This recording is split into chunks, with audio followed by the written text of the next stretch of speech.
coaches do. You start thinking you have all the answers. Here comes this young guy from, I guess, New Hampshire, and he starts explaining to me and asking questions all the time to the point where you want to hit him right in the mouth. But then you start seeing how talented this coach is.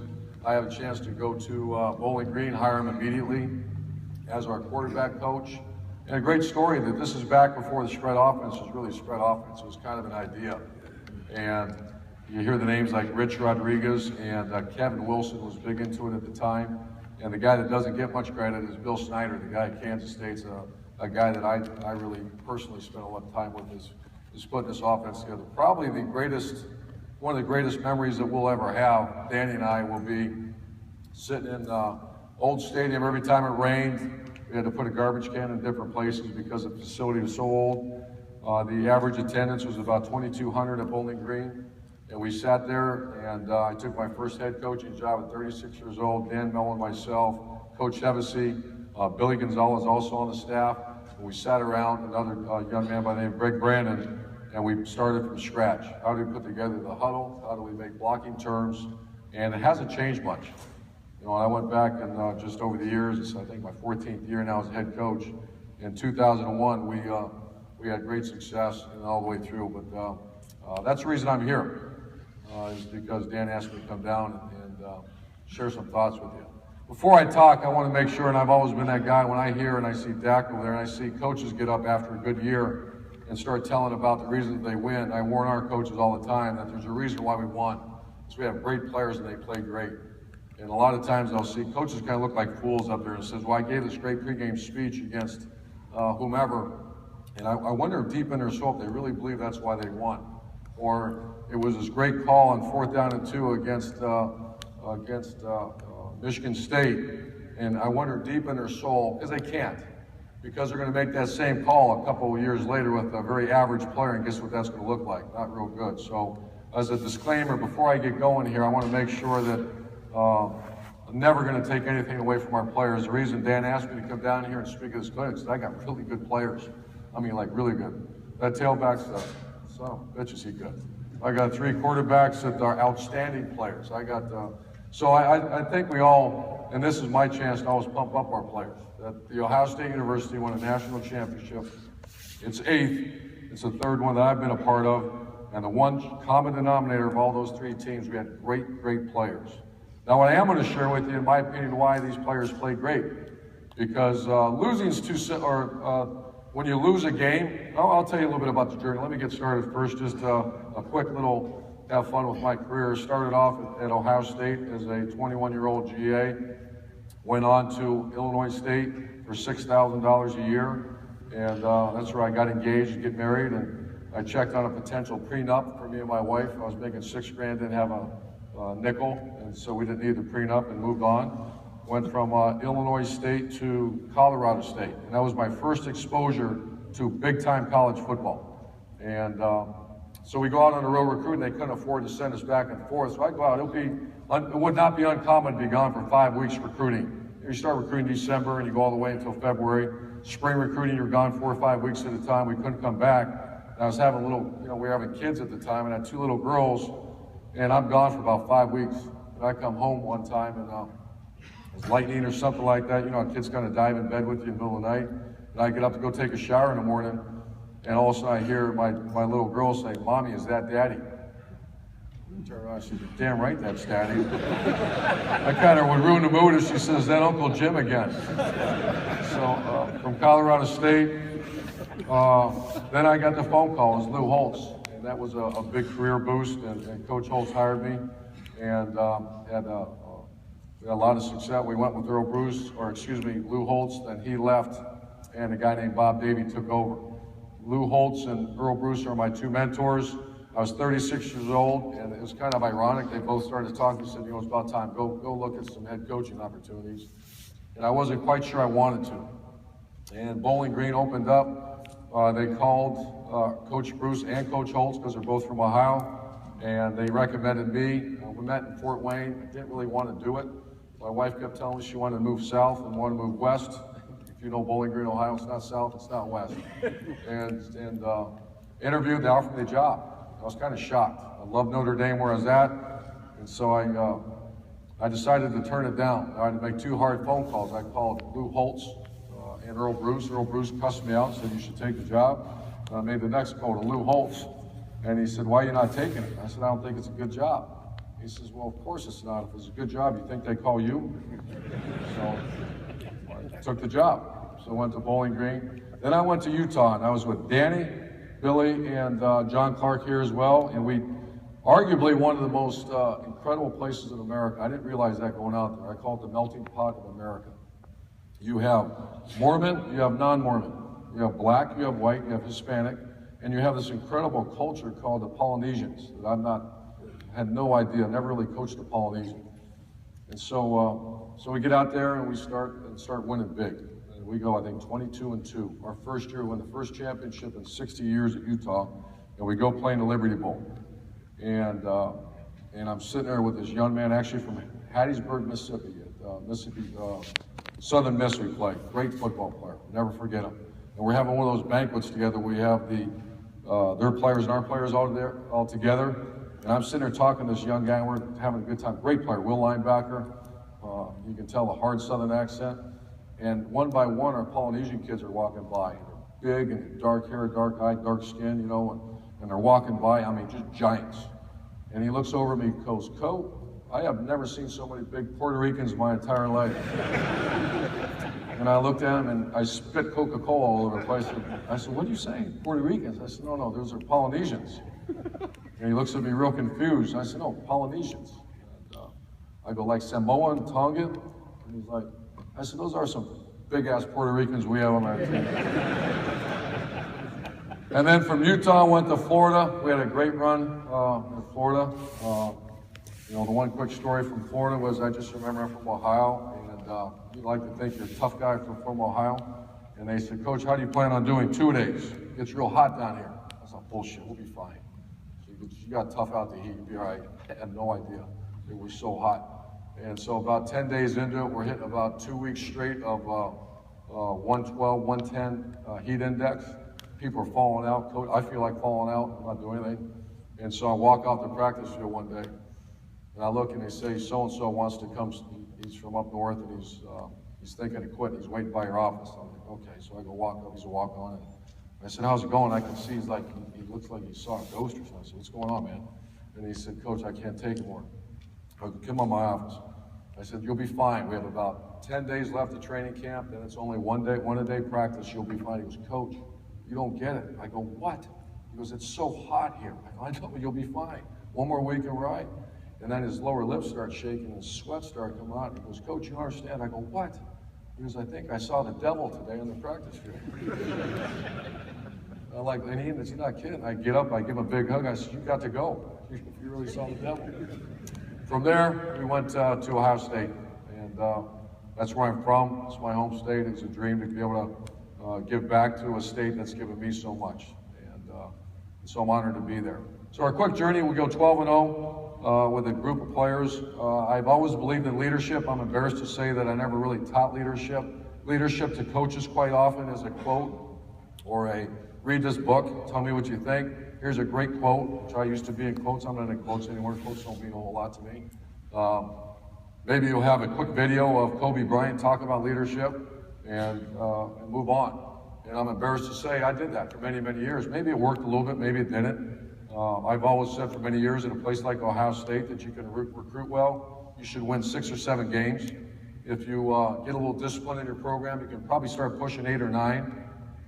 And then the magical term is leadership. And I really believed it. I still, obviously still do, but it's not a difference, it's the difference maker in a program. And Mike Grable, who has played on the, he's here today, coached for me at Ohio State, was a member of the Patriots. And I would go visit the Patriots, been there 3 or 4 times, and was always amazed at the internal discipline that takes place in the program, the leadership. And I always wanted that in my program, and we get it, and we start to lose it. We get it, start to lose it. Here's an interesting fact about leadership in corporate America. Any idea how many millions of dollars are spent in leadership training? You can't count the millions of dollars. How about college football? How much resources are spent on corporate leadership or on leadership training for the coaches or for the players? I'll help you, 0. Zero. That's once again, I'll teach our kids leadership. Well, I'm not a leadership expert. So for many years, I would teach leadership. We'd have leadership training. I have leadership groups. I used to call leadership committee. And I guess it worked to a degree, but nothing to the degree that took place this last couple of years. So once again, a disclaimer before I get into the nuts and bolts of everything, that we won for one reason. Not because of leadership training, not because of my background or the great coaches that I hired. We won because we have great players, and the great players deserve the respect, what they did. They're the ones out there playing, and it drives me insane when I hear a coach get up and say, well, here's the way we run zone. Yeah, put a bunch of shitty players out there. How's your zone play look? So we are here, the Ohio State is here because Ohio State has not good players, great players. And I got news, we got good players coming back next year as well. So we go 12-0, then we go, something happens in 2013. We start again. We go 24 straight wins, and we lose.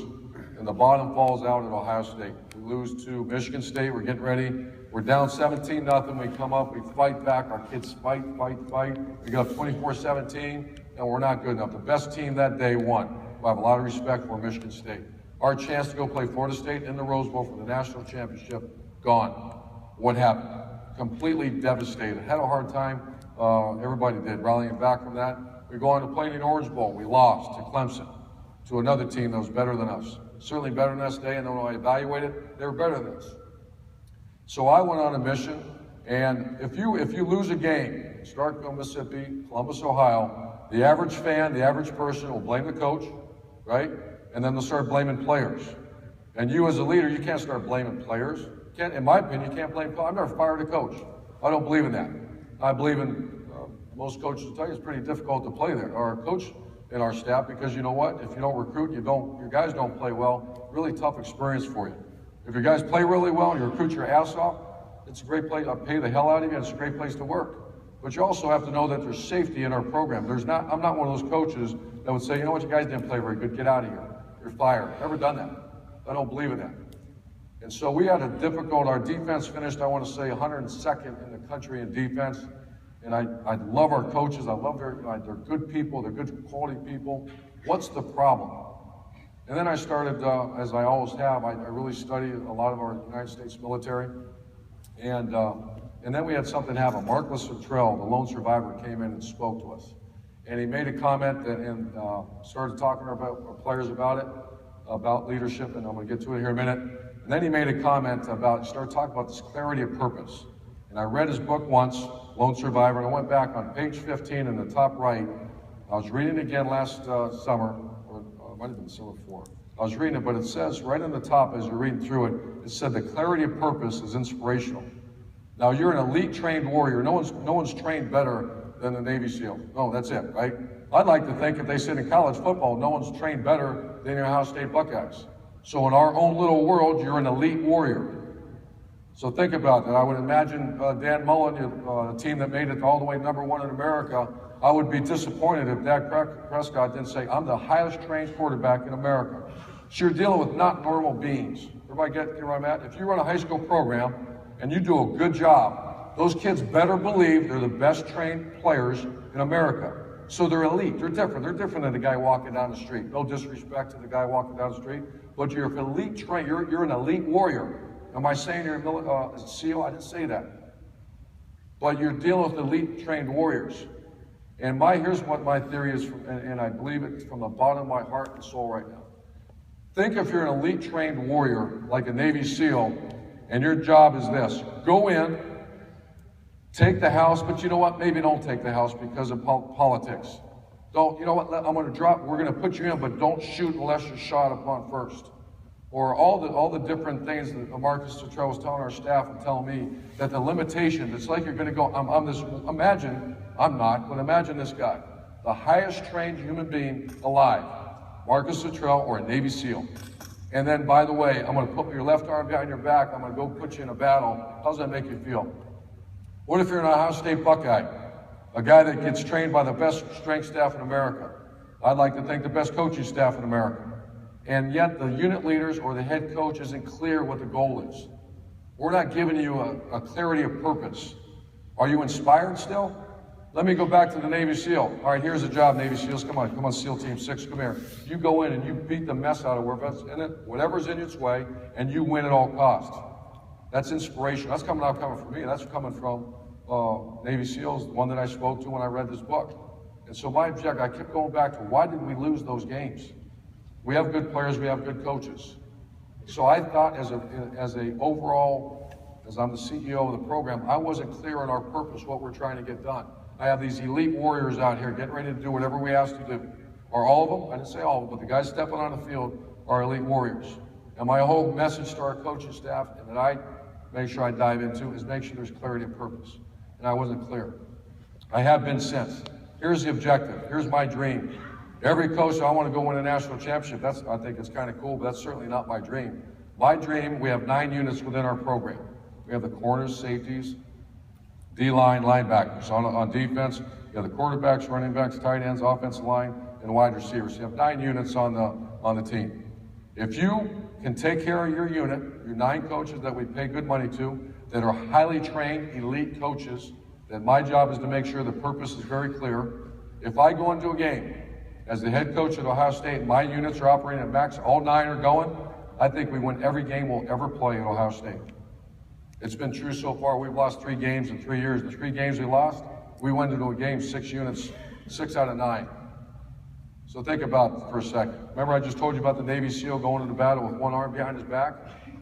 Against Wisconsin, Alabama, and Oregon, all units graded out 9 for 9. What's the difference? Every coach took care of the unit. Every unit leader took care of their unit. And I guess I've always been a little bit old-fashioned. I was raised this way. If you have a job to do, and you're good at what you do, and you have the resources to do what you do, that includes players, weight coaches, equipment, scheme, unless you're preoccupied with something else, or you as a leader, you're not making it clear to that unit leader or to your players, I don't see how you don't perform at maximum capacity. I refuse to accept that. And our coaches will tell you, and I'll be disappointed, they said, you know what, what's your job? If you're the corner coach, don't worry about anything else. Get your corners to play very well. Get them to play at maximum capacity. And then what's my job as the head coach? Make sure that corner coach is doing his job. If he's not doing his job, I can BCD a blame, complain to defend, and go fire people, but I don't believe in that as well. That's not my job, is to make sure all 9 coaches get their units operating at maximum capacity. We go play Michigan State. We got away with it for a long time because we had better players than a lot of teams we were playing. When it got equal, Michigan State had every bit as talent as we had. And what happened? Why'd we lose? You can ask the average fan, because we went for it on 4th down and didn't get it. A fan would say that. No, it's not a well-educated fan. Or maybe a coach that likes to blame people because the tight end missed his block, because this. Deep in my heart, I knew why we lost. We went into that game with 6 units playing at maximum capacity. 3 units didn't play that day for some reason. And 3 units for some reason didn't play well that year. So what's the answer to that? It takes time, effort, and guts to go find out what's the problem. You got good people. And if you're a head football coach, if you don't have good people, that's different. I said I don't believe in getting rid of people. If you're incompetent, insubordinate, or disloyal, that's a whole different animal. But you're a good person, you coach your ass off. What's my job? To make sure we get you all the tools necessary and find out what's wrong. And here's what I found out what was wrong. Because the same 3 units that did perform in 2013, guess what happened? With all the leadership training we put them through, not the players, the coaches. I think it's the first time in the history. I tried to go back and ask questions. I've asked some of my colleagues, have you ever done leadership training for your coaches? Never. I put our coaches through a 5-week workshop with a leadership consultant to teach them, I'm going to get into that here in a minute, how to become better leaders of their unit. Those 3 units that were horrible, were bad, they became the 3 strongest units on our program with one coaching transition. One coaching transition, and the other same coaches, really the same players. How did that happen? Luck of the draw, lucky t-shirt, everything worked out? Or maybe those unit leaders became much better at their job, and that's become great leaders within their unit. So we took our coaches on a journey through a 5-week leadership workshop last year. This is after I found out the problem. I talked to players. It was exhausting. It was uncomfortable because I didn't like what I was hearing. And I think there's a lack of trust. There's a model, I call it the trust model in Ohio State. Before you get great results, Everybody wants to worry about their behavior, about commitment or teamwork. So it goes like this. I want great results. Before you, in a team atmosphere, before you get, imagine this, just put a big picture, great results. In our world, it's winning games. Equals great results. Before you do that in the team climate, you have to get teamwork amongst your team, right? So let's go attack the teamwork. You're making a mistake. What about the commitment? Let's demand commitment out of these players. Back when I was a young man, that was easy because you get your ass kicked at home by your father if you didn't do what the coach said. That we're in a different world right now. So before you can get commitment, before you can get teamwork, you need something within each unit and on your team, and it's called trust. Why on some teams, not every once in a while, I've done this a long time, why is that guy's units always play well? This one coach, everybody's got him on your staff. If you're a head coach, I'm sure you got him. If you're one of those assistant coaches, you're like, I'm that guy you're talking about. My guys always do well. I don't have those bad years. I don't have those ups and downs. If I lose a good player, my unit turns to hell. You're one of those guys, and why other guys are up and down? You hire coaches sometimes, you're like, what the hell, man? You guys don't go to class. You got issues all the time. What's going on? What's the problem there? And you can go attack that behavior. You can go attack and say the kid's not committed. You can go attack the kid, blame the kid, kick the kid off, or you can go do a little bit of hard work. I call it grown-ass man work, and find out what's the problem and confront it with the unit leader. Maybe it's not the kid. Maybe it's not the coach. Maybe there's an issue between the two of you, and that's normally what it is. That was the problem at Ohio State. It was called trust. Before you can demand commitment or you can demand teamwork, which leads to excellence, you need to have trust within that group. And so we called it the Brotherhood of Trust. We're in a 5-week workshop, twice a week, and we went from A to Z on how you develop trust. What's really cool about my guys at Ohio State, we have fantastic coaching staff. If I ever see that a guy thinks he's too big for a leadership workshop, then that's time they move on. It's time you go somewhere else. And we have direct conversations all the time. Like, if you really believe you don't need to be here, I'm good. I have resumes on my desk this high that people want to come to Ohio State. You're good. You're good. You don't need to be part of this. However, the dream of the head football coach of Ohio State is not to win a national championship. It's to go into every game 9 units strong. I get so descriptive. I always say, I want to stand, because I've done it since day one. 1, 2, 3, showtime. I stick my arm up. And I can feel. I know the teams. I know the units are ready. If I have 6 units grab my arm saying, here we go, 1, 2, 3 team, ready to go, what's going to happen? If you're playing a shitty team, you'll beat them. What happens if you're facing a really good team? You're going to lose that game. And it happened to us twice in the season in 2013. I put my arm up and said 1, 2, 3 showtime. Before we went out, I felt 6 arms touch mine. I knew 3 units weren't ready to play. There was problems within 3 units. They didn't play. As a matter of fact, they did play. They were awful that day. Why did that happen? I took responsibility for that, and I wanted to find out why. Some programs just start firing coaches and getting rid of them and blaming players, cutting players, and all that. We don't do that. We try to find the problem and fix it. And how do we do it? We did something never been done before, in my opinion, in college football. And we took our leaders on a 5-week workshop called Brotherhood of Trust. And here's the main elements that I'm going to share with you.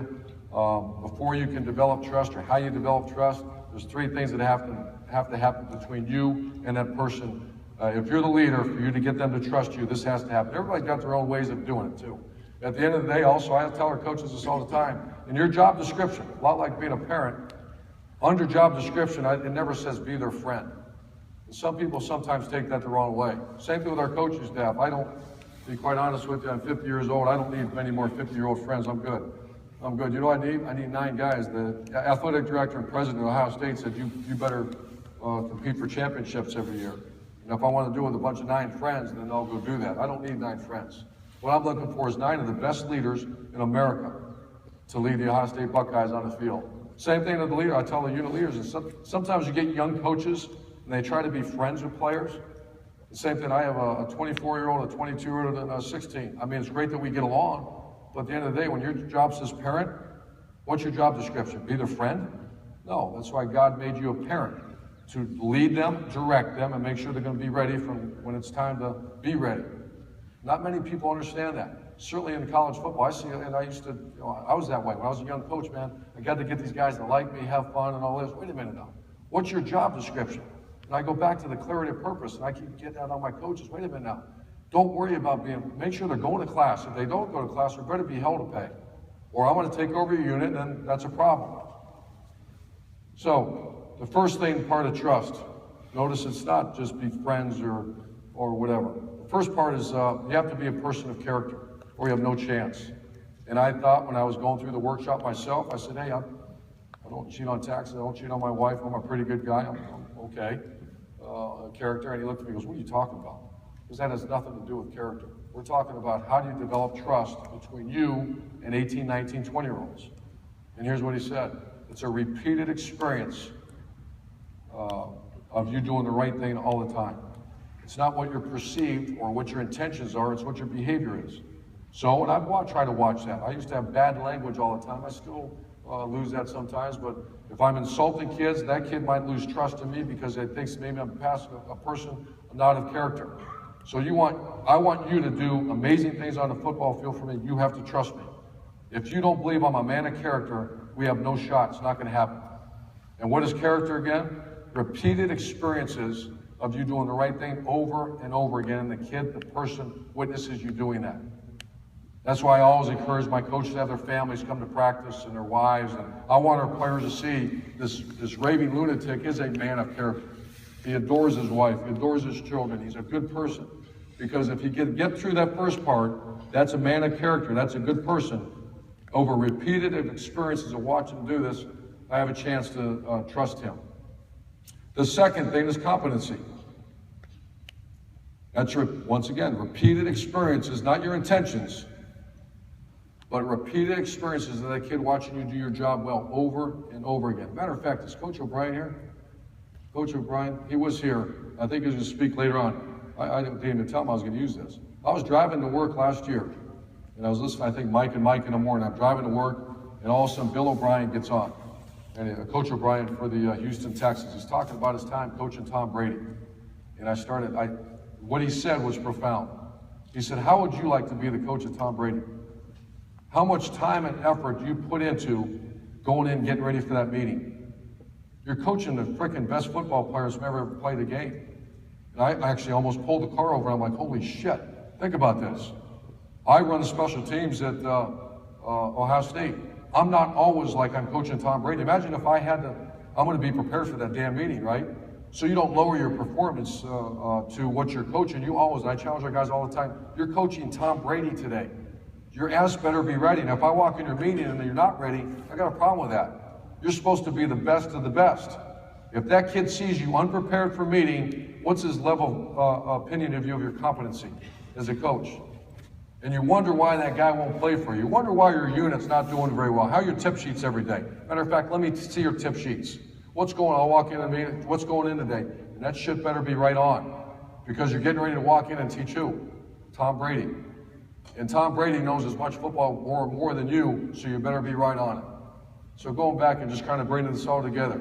Everybody wants to blame a coach. Everybody wants to blame a player. There's different ways to handle when things don't go right. And some of it has really bothered me over my 30-year career in college sports. One way is you get ready to start blaming the player. It doesn't take place. You're not allowed to do that at Ohio State. You start blaming players, then you do have to move on. You don't blame players. Other thing you can do as a head coach, you can do what? Blame coaches, right? And you see it all the time. I'm going to get rid of that guy, that guy, that guy, and that guy. Well, that makes me a better coach now, a head coach. You've got to start getting rid of people. Or you can take the time, effort, and guts and go figure out what the problem is. We lost 2 games to lose the season, to close the season at Ohio State. I remember all the comments made by people saying, it's over. You know, Coach Meyer can't coach in big games anymore. Ohio State, it's over. They're going to have a hard time building it back up. They lose Carlos Hyde. They lose 4 offensive linemen, 2 first-rounders on defense. They lose their #1 receiver starting in the NFL, Philly Brown. It's a mess. They're done. And then we went on a journey to go fix the problem. And before you fix any problem, or you have to have clarity of purpose. What's the clarity of purpose at Ohio State? You got Ohio State sure. What is it? When I raise my hand, what do I need to go win a game? 9 units. 9 units, strong. What happens if you go to battle with 6? You're going to get your ass kicked. You got a problem. And so you better go address the people responsible for those 3 units. What's the problem? If they're incompetent, insubordinate, or disloyal, you got to go. I'm fortunate I've never had a guy like that. If there's a problem within the unit, what's your job as the leader? Blame and complain and defend yourself by firing people, getting rid of people? Is that what you do as a leader? Well, then your players are watching you. If they're watching you, say, okay, things aren't going well, I'll get rid of those people and move on. I don't believe in that at all. I believe in trying to find out the problem, figure it out, and to be honest, that was the worst part of my job, is finding out in the month of February, March, what the hell's the problem? We have these good kids, good players, good people in this program. What's the problem? And then a couple of them told me, just don't really trust what's going on. I don't really trust a coach, for example. Here's a great way to lose trust. Character. Go back to character. What is character again? Go. Pick on you. Go. What is it? Repeated what? Come on, man. What is it? Repeated experience. I hope I'm not wasting my time up here. Repeated experiences of what? Doing the right thing over and over again. So the person sees you doing it. Well, I'm a person of character. You are. You told that player you're going to play him 20 plays. You only played him 4. You're not a person of character. You're not doing what that you told that kid you're going to do. So I got a recommendation. Don't tell him that. Don't do it. You wonder why he's not playing hard for you? Because he doesn't trust you. I didn't say, yeah, he likes me. You guys are friends and you're going to hang out and you joke around. He doesn't trust you because he's not doing what you're asking him to do. So the first one is what? Character. What's the second one? Competency. You have to be a person that's competent. You have to. The kid needs to know that. And they all have dreams of playing NFL. If I'm a young man and I want to go play in the NFL and that guy teaching me he's not going to get me there, you think I'm going to walk across the street for him? How about the guy that walks in the room, like Coach O'Brien said, he has to go get ready to coach Tom Brady every day. Tom Brady, if Bill O'Brien walks in the room and Tom Brady doesn't respect Bill O'Brien, you got a problem. And he said that right on the radio, saying I had to be so prepared for every meeting like I've never been before in my career. I can promise you from that day, I've never had a special teams bad meeting again. I honestly with you, I have in the past, because I got a lot of shit going. I got to do this. I stop everything 10 to 15 minutes before that special teams meeting to make sure my stuff's right on. Because you want to know why? I want to prove to those players that the guy teaching this meeting right now is competent. What about if the guy that's lazy and doesn't do his job, he's out screwing around as assistant coach, doesn't do his job, he walks in and hands out a tip sheet that's wrong. How's the player react? It's only a tip sheet, man. It's only a tip sheet. I just told you. That's part of developing trust within your unit. And what I found out over time, that was that in the last one, because character is pretty good. I felt a little bit of that at Ohio State, and I look back on my career and other coaches have done a great job. I have felt, you know what, maybe they're a little character. I don't mean like horrible character flaws, but I mean, that coach is kind of full of shit. He told the kid that he was going to start him, he didn't start him. He told this is going to happen, it didn't happen. And the same thing happens in recruiting. You promise someone something, and guess what? That kid comes in, and all that's why we don't make promises. Kid comes in, and what happens if it doesn't happen? He's initially, before he even plays it down for you, he lost his what in you? Trust. And go try to coach a team that doesn't trust you. Go get them. Tiger, I want to watch it. I've seen it happen. Go coach a unit if they don't trust you. If you're far superior than the team you're playing, you got a shot. What happens when the team's equal talent? You lose. You lose. And then the final part, so you have character, competency, and the last one is connection. And that's the ability of a 50-year-old man, sometimes a 60-year-old man, maybe a 35-year-old man, who's leading that unit to have connection with those players. So that was the 5-week workshop. So here's what I did on top of that. So I still felt like we weren't there. It made sense to me. And we went on a journey to make sure, how do we make sure this happens now, especially with these units that we're struggling. I have a couple units on my staff. Our offensive line, I mean, that is the most incredible unit. In case you didn't get to watch our team play this year, the best offensive line in the United States of America. That's after losing 4 starters in the offensive line a year ago. They ran for, I want to say, 300 yards against Alabama and well over 300, I believe, in the final game as well. But the connection, or excuse me, character, competency, connection. So connection would be, do you have the ability to connect with a young person? So like, character was repeated experiences of what? I'm gonna quit asking you because you don't know shit. What is it? And I'm gonna take the shirt from you. Repeated experiences of doing the right thing. That's how a person thinks you have good character. Have I got that? Say that slowly. Repeated experiences of the person watching you do the right thing. So if you say, I'm going to play you 20 plays, first of all, you shouldn't say that. Second of all, you better make sure you play him 20 plays. If you recruit a kid that I'm going to start you a quarterback and recruit him, which I hear and these kids want to transfer all the time, we don't do that. But if you do, you better start him at quarterback, or you're starting behind the 8 ball already. Because the person deep in, might not even tell it to you, but deep in his soul, think about your own career journey. If you don't trust your boss, are you really going to give it your all to him? You think he's a person of character and doesn't exactly tell you all the things doesn't come through with all the things he's telling you.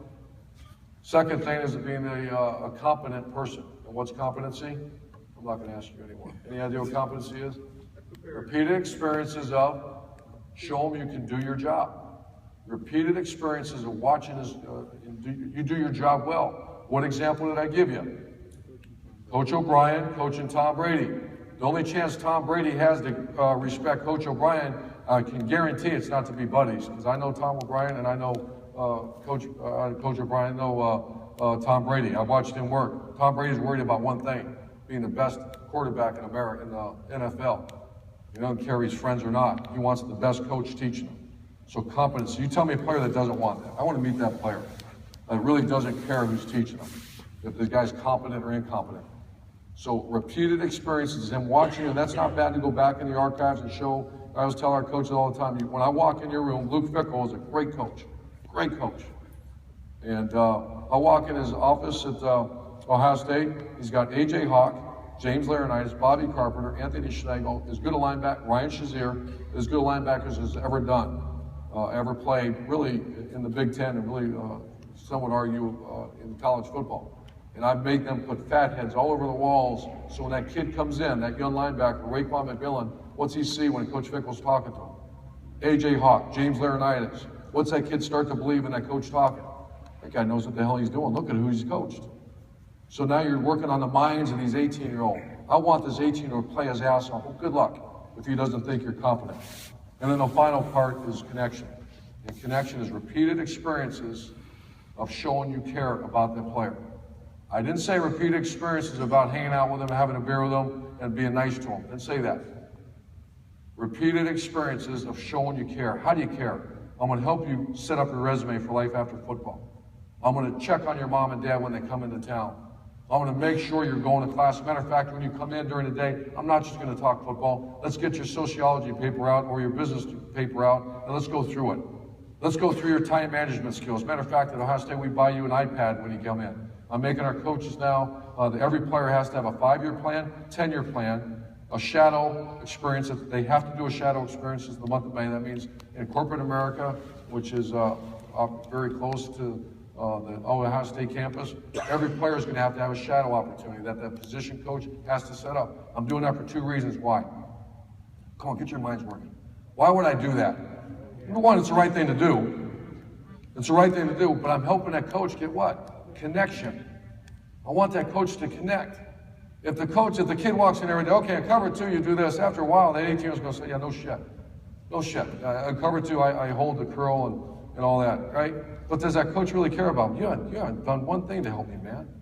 I'm an 18-year-old. I got girlfriend issues. I got family issues at home. I'm in a school that the average AT is 30, and I got to go compete every day to class. What the hell have you done to help me? Coach, unit leader, what have you done? And I challenge our coaches all the time. Matter of fact, there's times I'll say for the first 15 minutes today is nothing about football. Get their iPads out. Talk about their 5-year plan. Make the kid, and I'm going to meet with the kids on the 18th. Every player is going to come through my office on the week after the 18th. I will not say one thing about football. I'm going to look at their 5-year plan. What's your dream for 5 years from now? What do you want to do? I want to go play in the NFL. Great. I'm not talking about. What's your plan B? I want to go work at J.P. Morgan Chase. Good. Good. Your shadow opportunity, better say that your coach set that up for you. What's your so it's 5-year plan, 10-year plan. What's your shadow opportunity? And by the time you're junior, senior, we help you get internships. And so that kid's going to come in my office, expecting to talk about football. I already told them I'm not. They're going to come in. What do they have to bring with them? Their iPad. We're going to sit and go through that for 15, 20 minutes in my office with each kid. Why am I doing that again? There's 2 reasons. Number one, it's the right thing to do. It's the right thing to do. What's the second reason? I'm the head coach at Ohio State. I better connect with every player on that team. And if I go in there and just talk about not going hard or not this or not that, that kid's going to shut me off after a while and not play hard. I'm proud to say, once again, I'll answer questions here in a few minutes. Obviously, you can tell I'm very passionate about that because I think I have the best coaching staff in America. I don't think. It's evaluation friendly. Push play. Our guys did a hell of a job, man. We won because great players played great. How do great players play great? That lucky T-shirt that you give them, the secret handshake you do, or whatever guys do, is that why? Or they wear a visor. That's right. That's right. When players ask me, I go, yes, you get a visor. I don't care. That's fine. Or the towel they put down here. That's why they play great? I got news. You know why they play great? First of all, they're blessed. Second of all, that unit leader did a great job developing what in his unit? Trust. If the guy trusts you, I didn't say like you. That's kind of cool if he does. If you have a great relationship with your players, that's great. Is that more important than that kid trusting you? There's some actually that believe that's fine. That's fine in the places where, hey, at Ohio State and now what Dan's done there in Mississippi State, it ain't that way anymore. Hey, you guys tried hard. We didn't win. It's okay. It's okay. You tried. I've done cut it in Columbus, Ohio. I don't cut it here anymore after being #1 in America. So the objective of each leader, going back to I'm going full circle to the beginning of the speech. Do you remember Marcus Luttrell, what he said on page 15? Everybody's brain dead today. What? The clarity of purpose is inspirational. To who? The average Joe? I didn't say that. To the elite warrior. If you really believe that your guys are the highest trained guys, if you're a great high school coach and you train the heck out of your players and you consider them elite warriors and you don't give them clear direction, that's not inspirational. That's not inspirational at all. Our goal is, once again, when I raise my hand next year on September 7th in Virginia Tech, we go down there and play and I raise my hand and go 1, 2, 3, showtime. And I know deep in my soul that we're only going in there with 7 units strong, or maybe 5, because that unit leader didn't do a good job. And I saw it during training camp, and there's something missing. What chance do we have of winning that game? Not going to win it. Virginia Tech's too good. Not going to win it. And then you can be like a fan. What's a fan do again? I'm going to blame the coach. Oh, I'm going to blame people. That's his fault. It's not my fault. Whoa, whoa, whoa. Not my fault. It's their fault. It's their fault. They did that. They did that. It's not my fault. Or you can be like, I guess, and I'm not knocking other staffs, because people got to do what they got to do, or you can start just cutting people loose all the time. Yeah, that group's not playing well. Get out of here. Get out of here. We don't believe in that. We believe in fixing an issue. And how do you fix an issue? It takes time, effort, and guts. It takes guts. Uncomfortable meetings. It's awful sometimes. That's the worst part of it. But you know what the best part is? Is watching that same unit lift the national championship trophy and go over and hug their unit leader. That's what I lose. I lose that then now. That's when you see coaches, I guess, break down for other reasons. When I see that unit leader reach a player, I'm like, we did our job. Because you know what? That might help that kid someday be a unit leader too. Be a good husband, be a good father as well. Because that's really, at the end of the day, how we'll be evaluated. So I'm very honored to be at a place that I didn't know much about when I first went to the SEC. And when Dan Mullen called me, we won the national championship in '08, and Danny calls me up and said, Mississippi State wants to interview. I'm like, Mississippi State? So where's that? Starkville, right? Didn't really know much about it. And I go, Dan, you're from Rhode Island. And I said, you're not going to go down to Mississippi State, man. Take your time. We'll send you up north somewhere and go be a head coach. And he came down here and made an instant impact. And because of Dan Mullen, I'm here to be part of this. I was cheering my tail off. I'll never forget, we had a bye week. I was down visiting my daughter when Dak was running all over LSU. And I was like, man, that's my dude. That's my coach. That's my great friend doing a great job down there. And very proud of what he's done. Very proud to be here and be part of this. So, Danny, we about done? You good? Thank you very much, guys. Have a great day.